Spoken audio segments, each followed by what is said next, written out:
Olá pessoal, bom dia. Espero que todos estejam muito bem. Hoje, como você sabe, nós teremos uma celebração um pouco diferente. Nós temos a nossa assembleia logo mais, que vai iniciar depois do estudo. Então, se porventura você ver um caderno passando e alguém pedindo para você colocar o nome, fica tranquilo, não é um convite para almoço, é só porque o Elinho vai registrar os presentes. Como é uma ata, nós temos que registrar os presentes, ele vai fazer a ata posteriori, né? E com o nome das pessoas, e depois a gente vai pedir então para o pessoal assinar. Então é só por esse motivo aí, talvez passe um caderno aí, você vai colocar o teu nome aí, fica tranquilo, você não vai pagar o almoço. Isso. Principalmente os membros, tá? Que depois esses terão que fazer, inclusive, a votação, tá bom? Mas vamos lá, o que eu gostaria de conversar com a gente, então, nesse dia especial.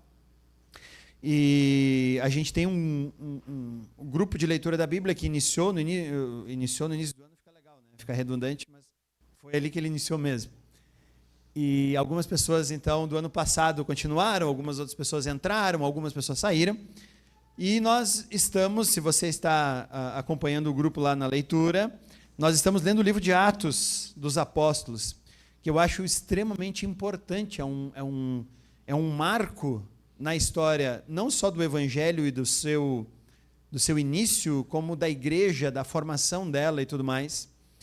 E eu acho que o livro de Atos ele nos inspira muito como igreja a entendermos o que Deus quer de nós, porque afinal de contas hoje nós celebramos a ceia. A ceia é óbvio que Jesus então ele morre na cruz para o perdão dos pecados, não tem discussão sobre isso. Jesus veio pagar o preço que era requerido por Deus pela afronta que a humanidade fez desde o princípio contra Deus. Então, o sangue derramado na cruz, ele vem e resolve tudo isso, como nós cantamos aqui. Mas, além disso, né, então, o plus disso tudo foi que também a morte de Jesus, ela inicia uma nova época, vamos usar esse nome, né, uma nova forma, um novo método pelo qual Deus vai lidar com o seu povo.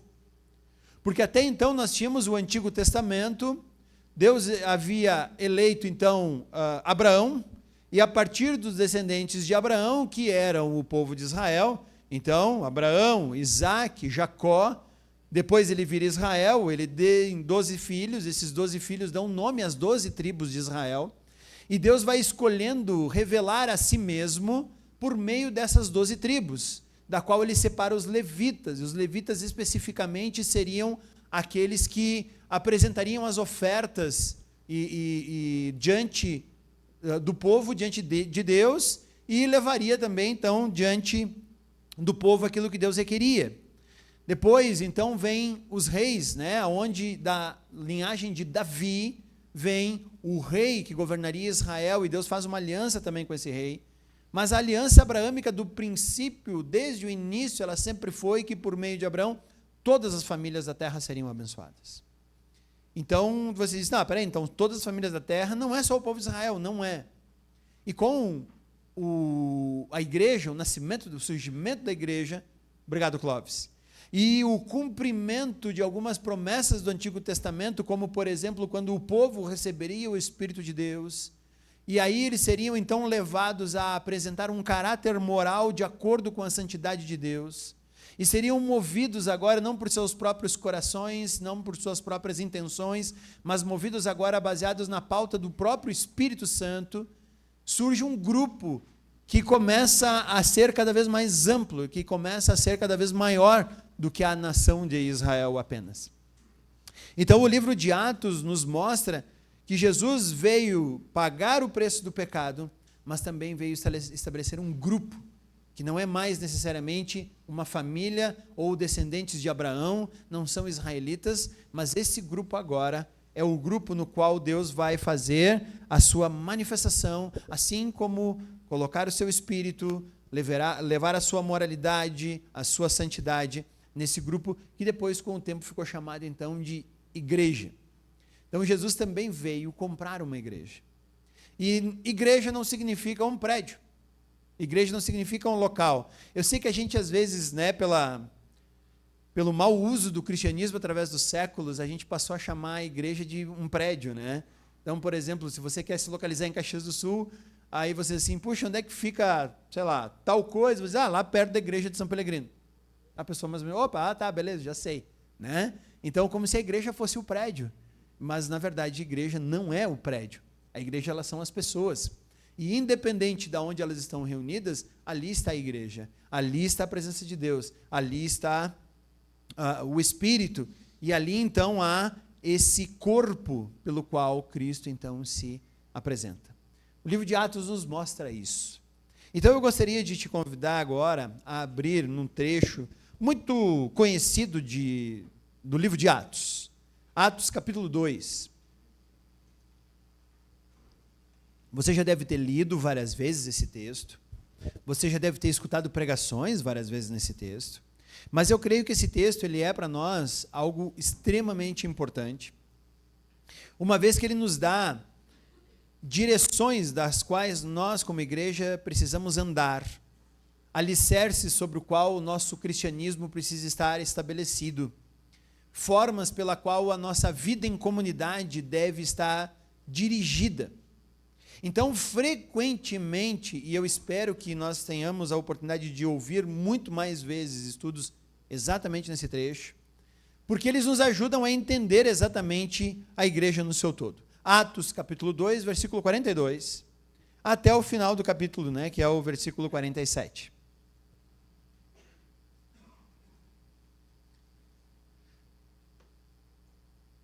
Todo mundo aí? Então diz assim: eles se dedicavam ao ensino dos apóstolos, à comunhão e ao partir do pão e às orações. Todos estavam cheios de temor e muitas maravilhas e sinais eram feitos pelos apóstolos. Os que criam mantinham-se unidos e tinham tudo em comum. Vendendo suas propriedades e bens, distribuíam a cada um conforme sua necessidade. Todos os dias, continuavam a reunir-se no pátio do templo, partiam o pão em casa juntos, participavam das refeições com alegria e sinceridade de coração, louvando a Deus e tendo a simpatia de todo o povo. E o Senhor lhes acrescentava diariamente os que iam sendo salvos. A gente passa por esse texto, a gente olha, a gente diz, nossa, que texto bonito, que texto legal. Mas eu vejo aqui que esse texto ele tem pelo menos 6 alicerces, 6 bases, nas quais uma igreja consegue impactar o mundo. Eu acho que, na verdade, essa é a grande falta de nós, como igreja, hoje, impactarmos o mundo. A igreja está tentando impactar o mundo por muitas outras formas, sendo que o livro de Atos aqui, ele já nos deu algumas dicas agora, nesses breves 5 versículos, do que é realmente uma igreja que impacta o mundo. E eu quero que você olhe comigo agora, então, algumas das características que essa igreja tem, para que nós possamos aplicar, colocar em nossa vida, expressar no nosso cristianismo tudo isso que está proposto aqui no livro de Atos, que foi anotado então por Lucas.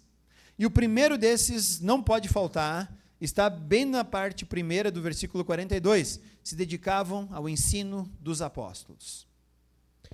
O ensino dos apóstolos aqui fica estranho dizer assim, tá, o que é isso? Lembra que eu falei para vocês, tudo que eles tinham até então era o Antigo Testamento.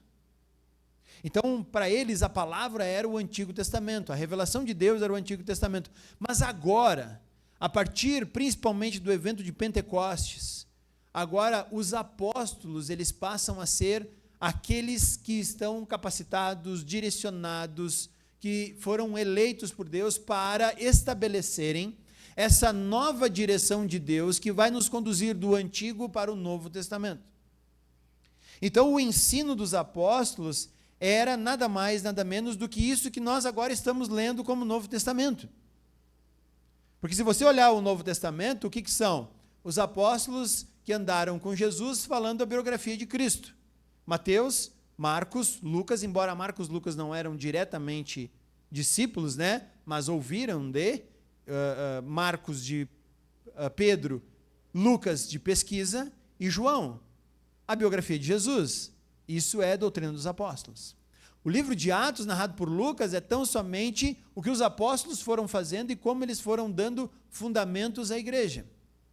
Depois você tem as epístolas, começando pelas de Paulo, que escreveu a maior parte das epístolas. Paulo era um apóstolo.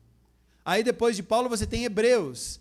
Aí depois você diz, mas Hebreus não tem como saber quem escreveu. Não, mas nós com certeza podemos comparar a doutrina dos apóstolos e dizer que Hebreus está totalmente de acordo com isso. Depois você tem as cartas de Tiago, você tem a carta de Pedro, a carta de Tiago, as cartas de Pedro, as cartas de João, a carta de Judas e Apocalipse escrito por João. Então o Novo Testamento é doutrina dos apóstolos, que a igreja agora então está prestando atenção para isso. Então significa que essa igreja estava agora cada vez mais fiel e comprometida com aquilo que Deus estava revelando aos apóstolos. Como é que nós fazemos isso hoje? Bom, como igreja hoje, nós precisamos então olhar com todo cuidado, atenção e direção do Espírito Santo para isso que nós chamamos de Novo Testamento. Não com o objetivo de mudar, não com o objetivo de questionar, embora nós podemos questionar o texto, não com o objetivo de achar que ela precisa agora de alguma transformação, porque essa é a doutrina revelada por Deus, necessária e suficiente para entendermos aonde repousa a nossa salvação e como podemos andar de forma moral a preservar a santidade de Deus em nossa vida. É aí que nós dizemos então que a palavra de Deus é suficiente. Mas se eu quiser construir uma casa, a Bíblia me ensina? Não. Ela vai te dar mais ou menos algumas dicas como construir uma arca, que é assim, fica parado, Deus traz tudo, Deus fecha a porta e tu vai boiar. Né? Tu mas não me ajudou muito. Pois é, a Bíblia não é suficiente em vários assuntos. Se eu quiser trocar o óleo do meu carro, a Bíblia pode me ensinar? Não, porque inclusive ela é anterior ao evento do carro. Então, mas a Bíblia ela é suficiente naquilo que Deus revelou como suficiente para entendermos a nossa salvação e aplicarmos a santidade de Deus em nosso cotidiano.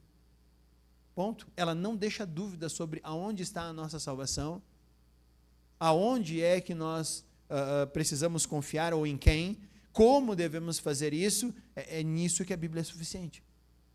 Então a igreja do livro de Atos, ela era fiel e comprometida com as Escrituras e com a interpretação que os apóstolos faziam dessas Escrituras. Uma boa igreja, então, que impacta o mundo, ela deve começar lendo a Bíblia. Hoje nós temos muita gente tentando mudar o mundo, bem intencionado, não estou dizendo que são mal intencionados, tentando dizer assim, não, nós como igreja precisamos impactar o mundo, e eu digo correto, corretíssimo. Está na hora e cada vez mais de nós fazermos isso. Como? Se nós não entendermos a palavra, tudo vai ficar limitado. Se nós não olharmos para a palavra e entendermos o que realmente fomos chamados e capacitados a fazer, nós vamos ficar limitados. Nós vamos achar que tudo que nós precisamos fazer, então, é talvez levantar de manhã cedo num domingo frio, vir aqui, escutar um estudo, um louvor, assinar uma ata de assembleia e ir embora, e acho que fiz bem o meu papel de cristão. E não é. E não é.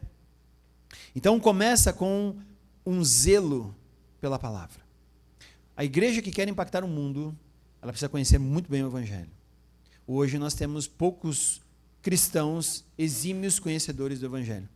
Parece que disseram assim, não, isso aí é para quem vai fazer seminário. Não, isso aí é para quem vai fazer teologia. Isso aí é para quem quer ser pastor, quem quer ser teólogo, quem quer ser missionário, quem quer ser tal coisa. E a Bíblia diz aqui que não, na verdade não. Toda igreja precisa ser exímia conhecedora das Escrituras, porque é nela que está baseada as nossas regras de fé, a nossa prática. Rafael acabou de nos dar 2 estudos sobre os 10 mandamentos. Mas isso aí, 10 mandamentos a gente precisa saber. Com certeza. Com certeza, ele nos deu várias implicações de como a aplicação dos 10 mandamentos em nossa vida é importante para a manutenção da nossa comunhão com Deus, nossa comunhão com os outros e a santidade que nós devemos ter diante do mundo. Então nós precisamos estar conectados com isso. Segunda coisa está no 42b. Eles se dedicavam ao ensino dos apóstolos, à comunhão, ao partir do pão e às orações. Uma igreja que quer impactar o mundo é uma igreja que precisa aprender a orar. É uma igreja onde a oração não pode faltar. Mas então a gente tem que fazer reuniões de oração? Podemos fazer, aqui diz que eles se reuniam para isso. Mas Mateus capítulo 7 diz que nós podemos orar em secreto.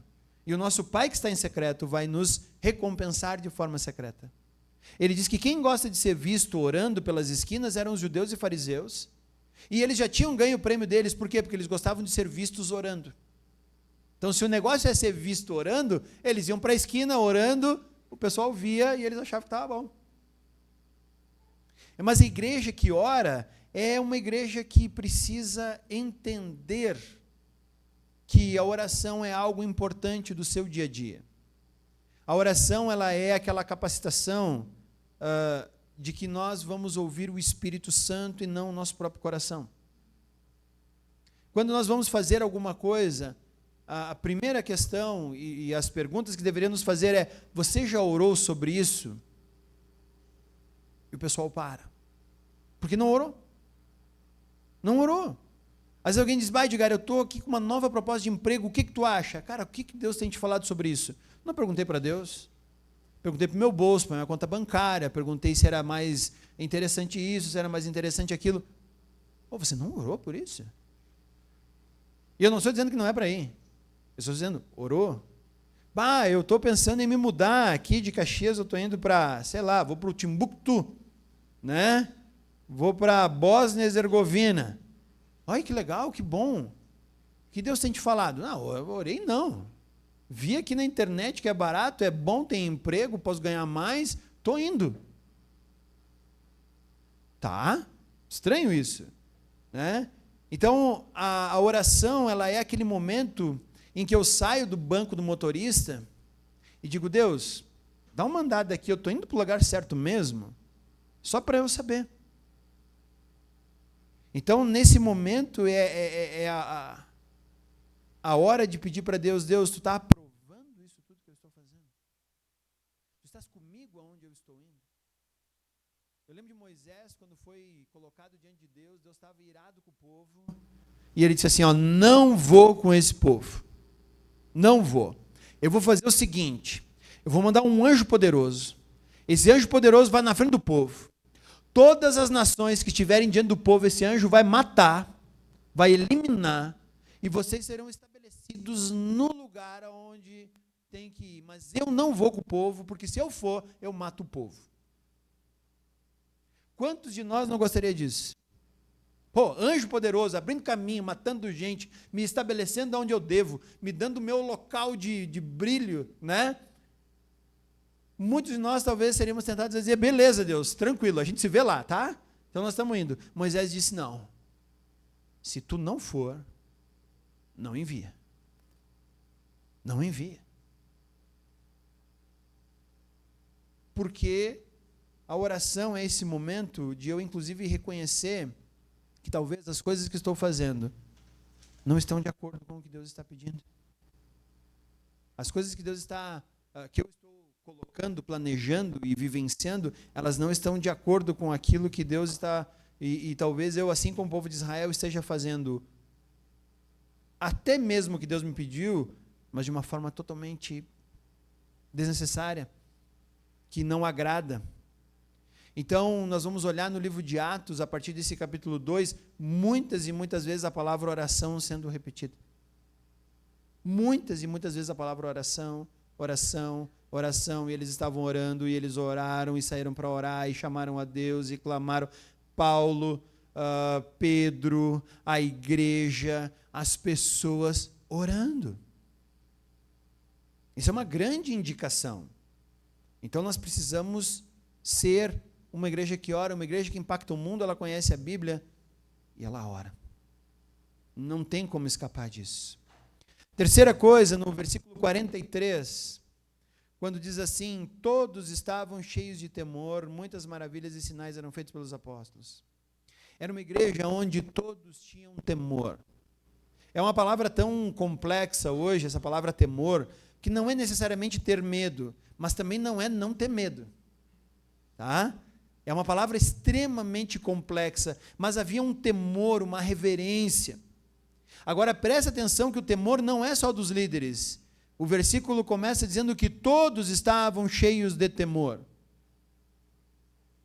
Então, isso é uma coisa interessante, Porque às vezes você está num círculo de pessoas conversando e tudo mais, e eles dizem assim, chegou o pastor, vamos parar de falar bobagem. Aí tu diz assim, cara, todos deviam estar cheios de temor. Se vocês estavam falando bobagem sem a presença do pastor aqui, já está errado. Né? Parece que hoje nós nos damos a liberdade de não precisarmos ser tão santos quanto algumas pessoas que nós achamos que devem ser. E aí, quando aquela pessoa que nós achamos que deveria ser muito santa, ela faz alguma coisa e diz, nossa, pastor, não sabia disso. Né? Então, se coloca um peso de temor sobre algumas pessoas e se alivia o peso de temor sobre algumas outras, como se não fôssemos todos nós que deveríamos estar cheios do temor. Então, primeiro, o temor em uma igreja é sobre todos e para todos. Isso significa que eles não aceitavam um cristianismo descompromissado, um cristianismo hipócrita. Todos eles tinham uma reverência alta com a sua religiosidade, com a sua expressão com Deus e com a sua expressão com a igreja ao redor. Eles não admitiam um cristianismo de qualquer jeito. Eles cuidavam da sua santidade, eles levavam a sério a sua pureza e eles exercitavam com esmero a sua piedade. E isso é uma igreja que impacta o mundo, quando ela tem temor a Deus. Então, vamos recapitulando aqui. Uma igreja que impacta o mundo é aquela que se compromete, tem zelo pela palavra, ela é uma igreja que ora e depois ela é uma igreja onde todos estão cheios de temor. Por que todos precisam estar cheios de temor? Porque às vezes você diz assim, puxa, eu estou evangelizando lá. E aí eu demoro, converso, falo com uma pessoa. Aí ela aceita ouvir do evangelho, você fala do evangelho, nós passamos o abismo ligado, ela ouviu, entendeu a proposta de Cristo, e aí chega o grande momento em que você vai convidá-la para a sua igreja. É o momento em que, como visitante, você vai se alegrar de vê-la entrando pela porta da tua igreja. Dizendo assim, puxa, olha só que legal, Deus me usou como uma ferramentinha para aquilo que Ele vai fazer na vida dessa pessoa. E eu agradeço até hoje todas as pessoas que já lidaram na minha vida, as que me convidaram para o primeiro grupo célula, as que estavam presentes lá no meu primeiro grupo célula que eu fui, o Rafa e o Janito estavam lá, caso do Daniel, Natal de 99, uma coisa assim, né? E estavam lá, foi uma festa de Natal, foi a primeira vez que eu cheguei lá, nunca tinha andado com tanto crente na minha vida, né? Eu lembro de tudo isso, abismo ligado, que o Rafa me passou lá na casa dele, lá na Conselheiro Dantas, a primeira casa que era um porão que tinha que subir escada, né? Tu subiu uma escadaria para ficar no porão. Era uma coisa bem estranha. Mas eu lembro até hoje, abismo ligado, discipulado, tudo mais. E aí você, né, convida a pessoa para a tua igreja, ela entra e ela encontra quem na porta da igreja? Aquela pessoa que dá mau testemunho, aquela pessoa que é péssima em evangelho e tudo mais, estragou todo esse teu trabalho. Por isso que quando nós falamos de uma igreja, todos precisam estar cheios de temor. Porque todo o trabalho evangelístico que alguém fez, todo o cuidado, todo o carinho pastoreio que alguém lidou com alguém, trazendo, chega aqui, enxerga uma pessoa que diz, não, mas peraí, aquele é meu vizinho, eu conheço. Esse aí, ele só nega imposto de renda, esse aí trapaceia nos negócios, esse aí trai a esposa, esse aí, sei lá, bate nos filhos, espanca, não sei, né? Estragou todo o testemunho.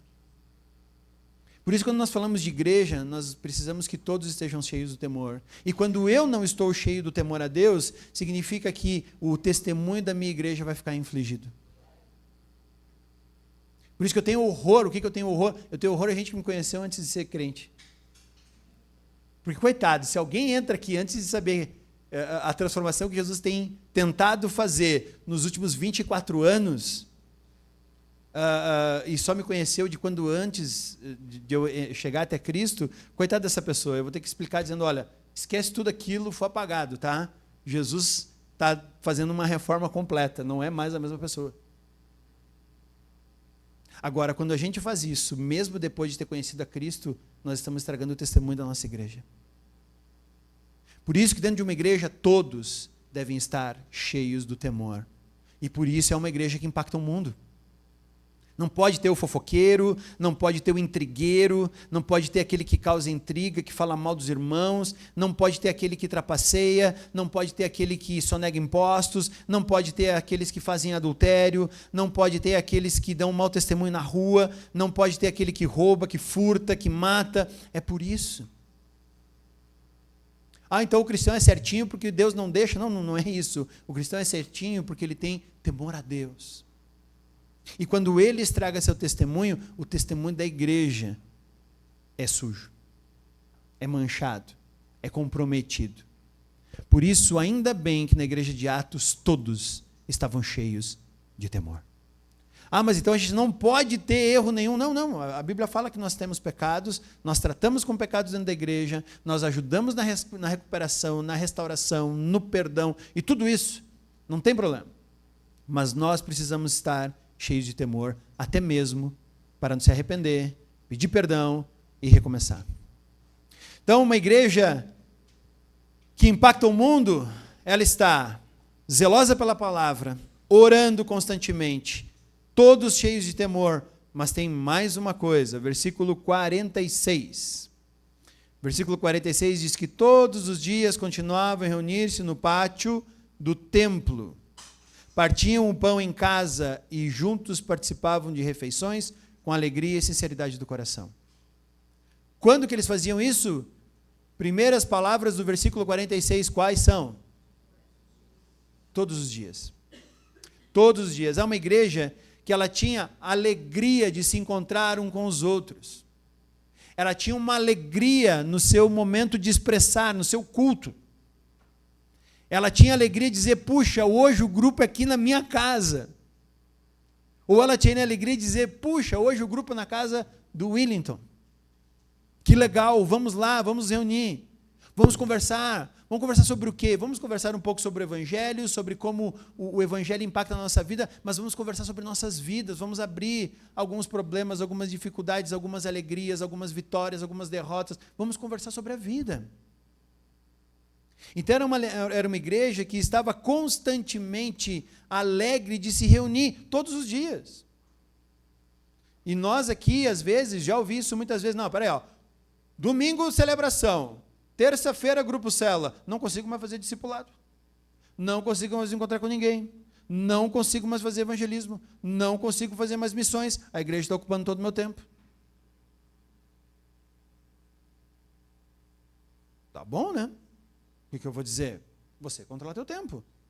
Agora, essa igreja de Atos aqui, ela parece ser diferente. Parece que eles tinham vontade de estar todos juntos. Eles queriam estar juntos. E eles se discipulavam vida na vida. Era a forma pela qual eles viviam, eles iam introduzindo os assuntos de Jesus e tudo mais no meio do que eles viviam. Mas eles não trabalhavam, eles não tinham um chefe tão chato quanto o meu e tal, não sei o quê. É verdade, havia uma dinâmica de vida diferente da do primeiro século para hoje. Já estamos, no século 21, mas prioridades eram prioridades do primeiro século e prioridades continuam sendo prioridades no século 21. Nós elencamos as prioridades da nossa vida. Ninguém nos obriga a fazer o que nós estamos fazendo. Então nós escolhemos fazer o que estamos fazendo e damos prioridade ao que deve ser prioritário. Essa igreja priorizava a igreja, a comunhão dos irmãos. Então, eles estavam sempre reunidos, estavam juntos, estavam repartindo comida, conversando, eles tinham uma alegria de estar juntos.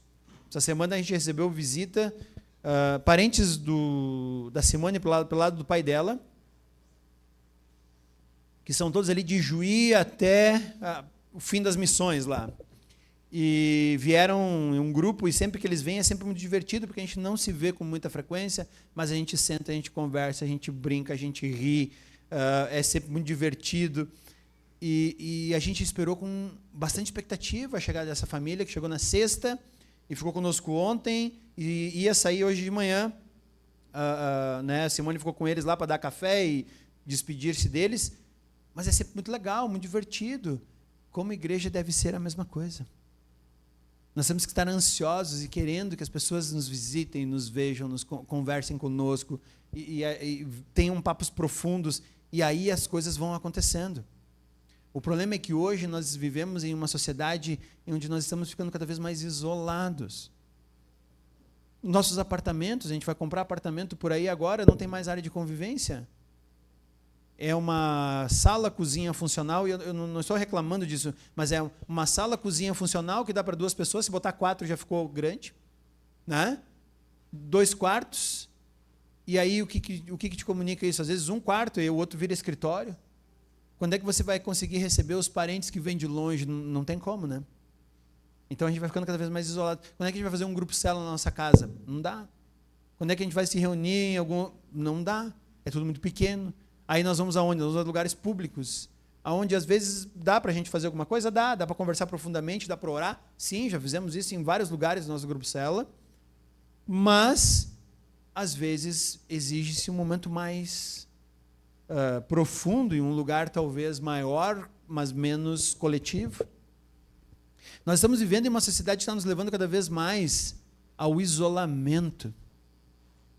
Ao isolamento, casais vivem sozinhos, entre eles, dentro do casal, e se bobear, eles talvez saiam do apartamento para trabalhar e só. Depois eles fazem maratona de série juntos, aí eles fazem não sei o que juntos, e não sei o que, os dois estão ali, só eles e tal, naquele mundinho deles, como se tudo bastasse. E pior, eu falei que nós estamos chegando ao ponto de casais, agora, hoje, nós estamos chegando ao ponto de que solteiros estão fazendo isso. Comprando apartamentos cada vez menores, funcionais, aonde ele só precisa sair para trabalhar e volta para casa e ele vai fazer o que ele quiser. Aí ele tem seus jogos, ele tem a sua bancada, ele tem o seu computador, ele vai jogar, ele vai ver série, ele vai não sei o quê, e aí a interação social dele é, vamos fazer uma jogadinha de, sei lá, Counter-Striker, eu sei que é velho, era isso que eu jogava na minha época, Battlefield e Counter-Striker. E aí ele, não, mas tem o cara lá da Malásia, tem o cara lá do Acre, o cara do não sei o quê, esses são os meus amigões. Porque a gente, né, tem o grupo e a gente joga junto. Nós estamos sendo levados cada vez mais ao individualismo. Uma vez nós íamos no mercado, era um grande evento social, a gente às vezes se arrumava para ir no mercado, levava a família, era aquele negócio criançada em cima do carrinho, eu empurro, eu não sei o quê, né? Hoje em dia a gente vai no mercado, é silencioso, é tranquilo, e para piorar vai ter daqui a pouco um marketplace no seu condomínio, você nem precisa mais ir para o mercado. Ou você liga e diz, tragam aqui as minhas compras assim, assim, assim, e está suficiente. Está complicado, está difícil, né? Os apartamentos não têm mais mesa para sentar ao redor da mesa. Verdade. Verdade. Para dar aquela noção de família, de grupo, vamos fazer uma refeição juntos. Hoje em dia cada um come aonde dá, do jeito que quer. Né? E aquele negócio da minha mãe, vai comer na mesa. Não, mas eu queria assistir a televisão aqui. Desligava a televisão. Vai comer na mesa. Né? Eles tinham alegria por estarem juntos. Era um grande evento social deles. Nós temos que tomar cuidado porque nesse mundo cada vez mais individualista, o cristianismo não sobrevive. O cristianismo não sobrevive. O cristianismo hoje na Europa, ele morreu e está lá respirando por aparelhos e precisa de gente que o avive, e eu oro constantemente para que a Europa tenha um avivamento espiritual. Ele não morreu por heresia. Os melhores teólogos que se estudava eram todos europeus, eram ingleses. A Alemanha tu dava uma selecionada, mas tudo bem. Mas eram ingleses, eram alemães, eram, né, norte-americanos, canadenses e tal. O cristianismo tem morrido por causa do individualismo. As igrejas se esvaziaram.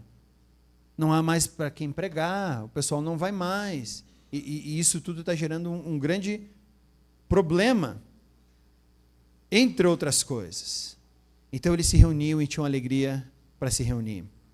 Versículo 47 também diz, na sua segunda parte, louvando a Deus e tendo a simpatia de todo o povo, louvando a Deus.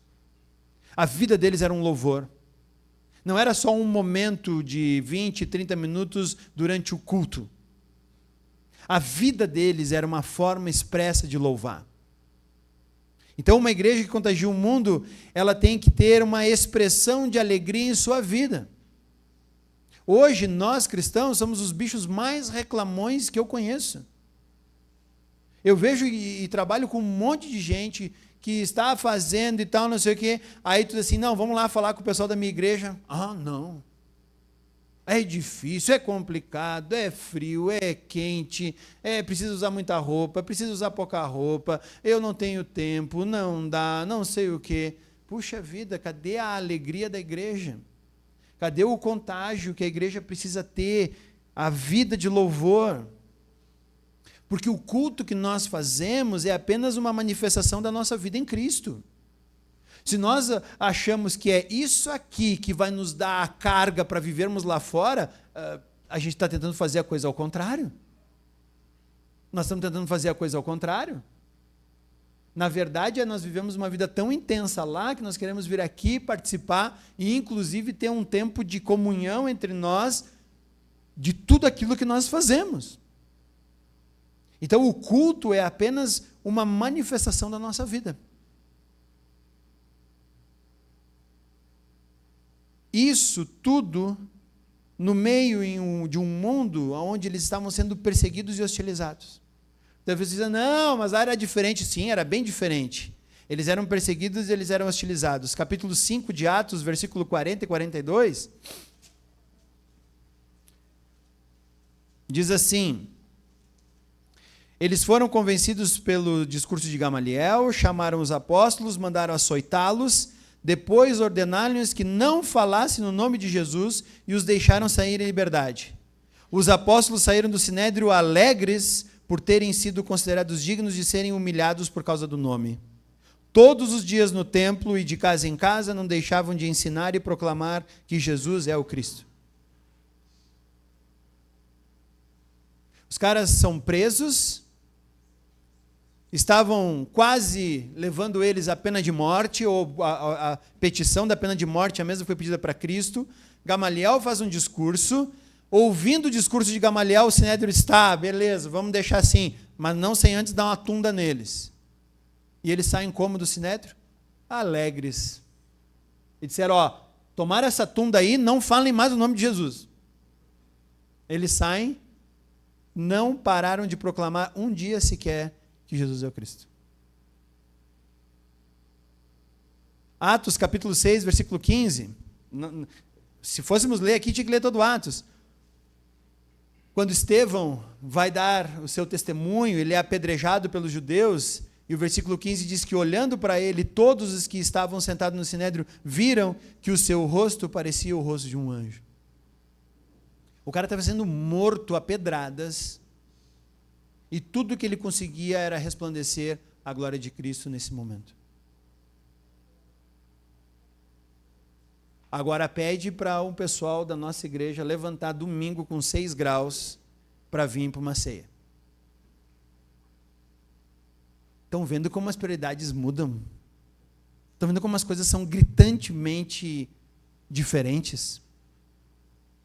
Aí pede para alguém vir aqui e ouvir que é pecador, do seu discipulador, no meio do seu grupo célula, que está fazendo alguma coisa errada. Nossa, sai batendo o pé, vira as costas, nunca mais volta. Se magoou porque a igreja cobrou ele de tal coisa. A igreja não foi mansa com ele, não aceitou tudo que ele queria. Aí abandona, vai embora. E aqui eu tenho gente que foi açoitada, saindo alegre, dizendo, vamos continuar pregando, tá, galera? Aqui, está ardendo nada, seguimos o caminho. Isso que eu nem falei quando Paulo chega, daqui a pouquinho chega Paulo, e vai ter, por 3 vezes, sendo açoitado. E aí ele, depois escrevendo uma carta, dizendo, trago no meu corpo as marcas de Cristo.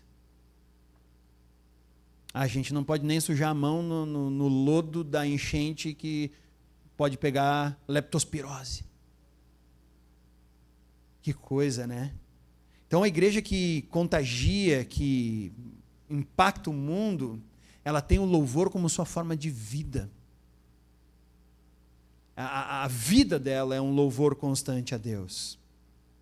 Então, uma igreja que impacta o mundo, ela tem zelo pela palavra, ela ora, ela é uma igreja onde todos estão cheios do temor, é uma igreja com a alegria no seu culto e o querer participar uns com os outros da vida uns dos outros. É uma igreja que louva constantemente, não só no momento de culto. E o último está no versículo 42, o versículo 44, o versículo 46. Talvez você disse, ele está pulando essa parte clara, por quê? Porque é a parte mais impactante de todas. Versículo 42. A comunhão ao partir do pão. Versículo 44. Unidos e tinham tudo em comum. E versículo 46. Juntos participavam das refeições com alegria e sinceridade do coração. É uma igreja que valoriza a comunhão. É uma igreja que valoriza estar com as pessoas. Não é uma igreja de gente que se isola, que quer ficar no seu apartamento, que quer ficar tranquila. É uma igreja que valoriza a comunhão. Eles tinham prazer em estar juntos. Essa era a primeira plataforma evangelística da igreja. Porque o fato de estarem juntos fazia com que eles traziam cada vez mais pessoas que se uniam a isso. Eles eram um grupo unido. Que não fala pelas costas um dos outros, ao contrário, eles pensavam bem uns com os outros, isso fazia com que eles tinham a simpatia de todo o povo, versículo 47. Eles são ligados um ao outro, eles são amigos, eles são irmãos, eles são solidários, eles são generosos. Você viu ali, está precisando de alguma coisa? Estou precisando de uma coisa. Gente, o Lucas está precisando de um negócio aqui. Não, olha, eu consigo um dinheirinho aqui, o outro vende um negócio lá, não sei o quê. Lucas, está aqui o que precisava. Vou ligar o meu microfone aqui. Alô? Não, voltou, Júlio, obrigado. Então, era uma igreja onde todo mundo era muito ligado, era muito junto, e cada um sabia o que estava acontecendo. Era uma rede, era uma conexão de tal forma que todo mundo acabava sabendo. Isso impactava o mundo, isso impactava as pessoas ao seu redor. Mesmo que você fosse um judeu que não gostasse do cristianismo, você ia respeitar esse povo dizendo, olha, eu posso até não gostar deles, mas que eles se amam. Que esse povo pega junto, pega. Então é uma igreja que ela se torna uma igreja contra a cultura da sociedade. Hoje nós somos uma igreja que muitas vezes estamos dizendo, como é que a igreja pode se comunicar com a cultura? Perfeito, eu acho muito bom.